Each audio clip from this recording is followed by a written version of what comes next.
एक बड़ी खबर मिल रही है कि 13 मार्च तक लोकसभा चुनाव का ऐलान संभव है। 7 से 8 चरण में लोकसभा चुनाव हो सकते हैं। सूत्र बता रहे हैं मार्च के पहले हफ्ते में बंगाल जाएगी इलेक्शन कमीशन की टीम। तो बड़ी खबर आपको इस वक्त हम बता रहे हैं। हमारी पॉलिटिकल एडिटर अदिति नागर इस खबर पर और ज्यादा जानकारी विस्तार से देंगी।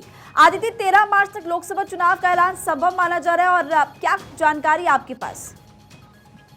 बिल्कुल, देखिए महिमा, आप सही कह रहे हैं कि 13 मार्च तक ये बताया जा रहा है। अगर सूत्रों से मिली जानकारी यही कह रही है कि 13 मार्च यानी कि 13 मार्च को बुधवार है। और आपको बता दें कि पिछली बार जब चुनाव थे 2019 के, उसमें 10 मार्च को चुनाव का ऐलान हुआ था। 7 फेजेस में चुनाव हुए थे, लगभग 1.25 महीना चुनाव चले थे। लेकिन इस बार ये बताया जा रहा है कि अभी तक जो जानकारी मिल रही है कि 13 मार्च जो कि बुधवार है, लोकसभा चुनाव का ऐलान हो सकता है। और इस बार भी 7 से 8 चरण में मतदान संभव है।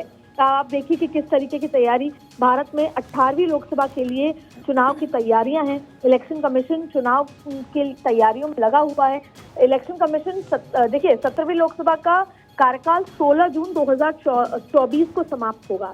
पिछला लोकसभा चुनाव अप्रैल मई 2019 में हुआ था। इसके बाद भारतीय जनता पार्टी के नेतृत्व वाली पार्टी आई थी।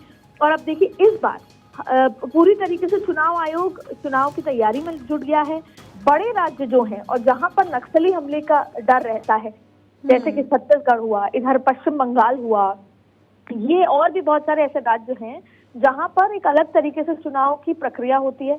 लगातार चुनाव आयोग की जो कमिटीज हैं, जो वो ग्रुप्स हैं, वो अलग अलग राज्यों में जाकर वहां पे तैयारियों का जायजा ले रहे हैं कि कहाँ होगा, कैसा होगा।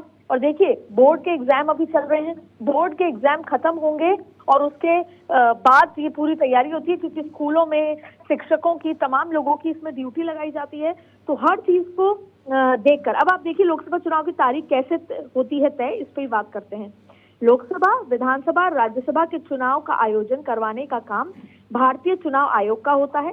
चुनाव आयोग का कर्तव्य है कि तय समय सीमा में चुनाव पूरा करवाया जाए।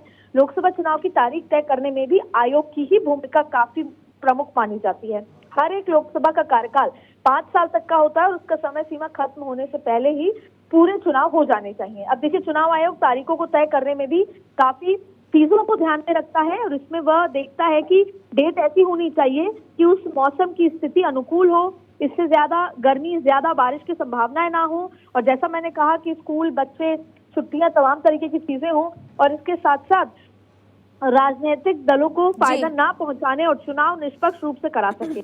और इन सभी के अलावा चुनाव आयोग ये भी देखता है कि कोई भी धार्मिक त्योहार ना हो, शादी ब्याह ना हो, नेशनल हॉलिडेज ना हो, पेपर की डेट ना पड़ रही हो, और सुरक्षा बलों की मौजूदगी का ध्यान रखा जाता है। और भी तमाम तरीके की चीजें महिमा यहाँ पर देखी जाती है। लेकिन फिलहाल 13 मार्च जो कि बुधवार है, तब ये तय किया, तब लगभग माना जा रहा है कि उस दिन घोषणा की जा सकती है। और इस बार भी 7 से 8 फेज में चुनाव देश में संभव है। बहुत बहुत शुक्रिया जानकारी देने के लिए अदिति नागर, हमारी पॉलिटिकल एडिटर हमारे साथ जुड़ी हुई थी। और लोकतंत्र का महापर्व कह सकते हैं, 13 मार्च तक लोकसभा चुनाव का ऐलान संभव माना जा रहा है कि प्रेस कॉन्फ्रेंस होगी और उसके बाद फिलहाल बड़ा ऐलान हो सकता है। इसी बड़ी खबर के साथ